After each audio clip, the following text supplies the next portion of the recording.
We've all heard that if you could win the morning, you could win the day. One of the ways to doing that is to create regular rituals and routines so you don't have to think about what you need to do. And if you could set up routines and habits, especially early in the day, you could benefit from this science and momentum and create positive momentum as opposed to being reactive, like how a lot of people do. They pick up their phone the first thing and they start reacting and driving distraction and reaction as opposed to proactively spending time with self-care and self-love and having a vision and a direction for your day. So let's get into it. Now, as I jump into this again, this is my ideal day. So sometimes I can't do all of this, but I could do as many as I can. So the first thing I do when I wake up is I recall my dreams. When you're dreaming is that you're actually processing and integrating and working on solutions, your subconscious mind, to the things that you're focusing on during the daytime, but most people forget their dreams. After that, I get out of bed and I make the bed. Okay, and now this is something that is obvious that most of you do, but if you don't do it, take 2 minutes and make your bed, because that's a success habit, right? If we're talking about positive momentum, the science of momentum, getting things done, checking things off, doing it with excellence, then make your bed. It's worth the 1 or 2 minutes, because again, how you do anything is how you do everything. And to have a good check mark on something like making your bed is very powerful, because it teaches you to be able to do something really well in excellence like they do in the military. And the other benefit is when you come back at the end of the day, you come back to success. You come back to your bed already made. After that, what I'll do is I'll go into the kitchen and I'll have a tall glass of water, because we use a lot of water and most of us are very dehydrated at night. I'll take my supplements there. I take my probiotics, which is the big one, because your gut is your second brain. We talk about quick brain, being your brain in your head, but you also have incredible amount of nerve cells in your gut. And so I want to make sure that's being fed and healthy. So I take my probiotics.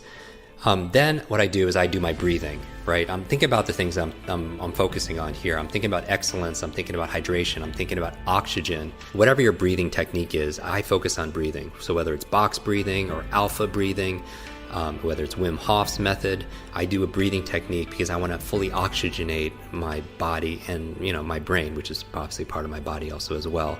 And maybe we could do another episode dedicated towards that. I do my meditation in the morning and also later in the afternoon or evening, sometimes before I go to bed, but I always do an early morning meditation. I do it for about 20 minutes. Mindfulness is so important. So I want to have a clear mind as I enter the day. And so meditation puts me in that space. 15, 20 minutes. Some of you use Headspace app. Some of you use the Muse device, use some kind of technology. I meditate then. From there, I do 1 or 2 minutes of just movement. And this could be different. It could be calisthenics, it could be burpees, but I just want to get into my body after I meditate. And so I move my body pretty intensely for a couple minutes. And if I'm in a hotel room, maybe I'm just doing jumping jacks, but I'm doing crunches for 2 minutes straight. I'm just waking my body. That is not my exercise for the day. It's just for me to get my heart rate beating and getting some movement in my body. From there, I take a shower, and it's cold shower. And I do believe in cold therapy. It works for me. It helps me to reset my nervous system. Ice baths are very powerful because it helps. Like if you hit your knee, you put ice on it to reduce swelling and inflammation.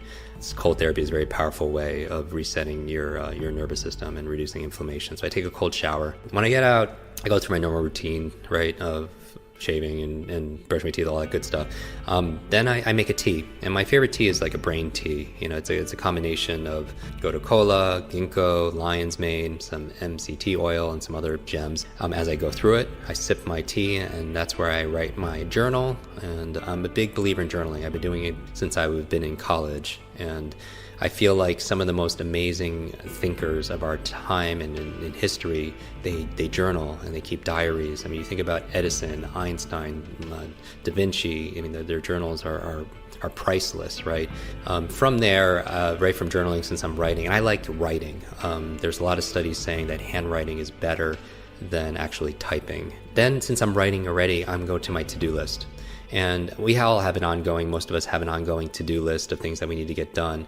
For me, the big thing is I just want to be able to accomplish, as a total win, 3 things for work and 3 things personally. And they don't have to be all epic big things. But I just feel like that if I could get 3 of my work goals done on my to-do list and 3 of my personal things to do, then it's been a great day. And, it's kind of like my friend Clay Hebert talks about a champagne moment. It's like your champagne moment when you're looking back at the end of the day saying, yes, today was a great day. Today I crushed it. Today I won.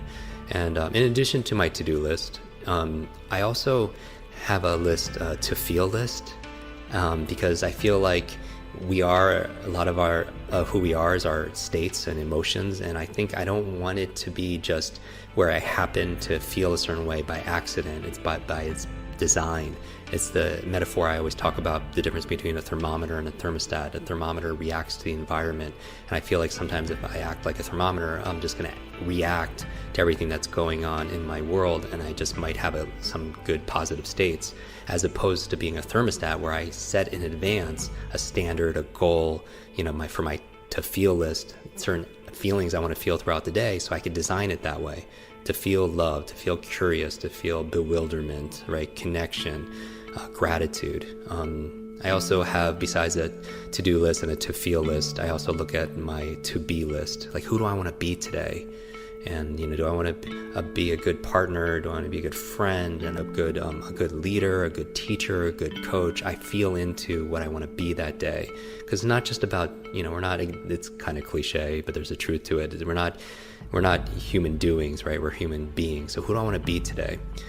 From there, if I have time, and I'll make time for the things that are most important, is I read. I read for about 20, 30 minutes. So after I do my reading, then I go and I make my brain smoothie, brain berries, which are your blueberries and avocado and your leafy vegetables, and water and everything. And when I'm done with that smoothie, I go through my brain training in one of our quick learning online programs at quicklearning.com. We have an online speed reading course, online memory course, thinking course, academic success course. That's where I do my brain training. And I like to do it in the morning because I want to jumpstart my brain, my mind, if you will, and also my body. And that's the goal for me, that focusing in the morning. So after I do certain brain trainings, which are all in our programs, then I really start my day.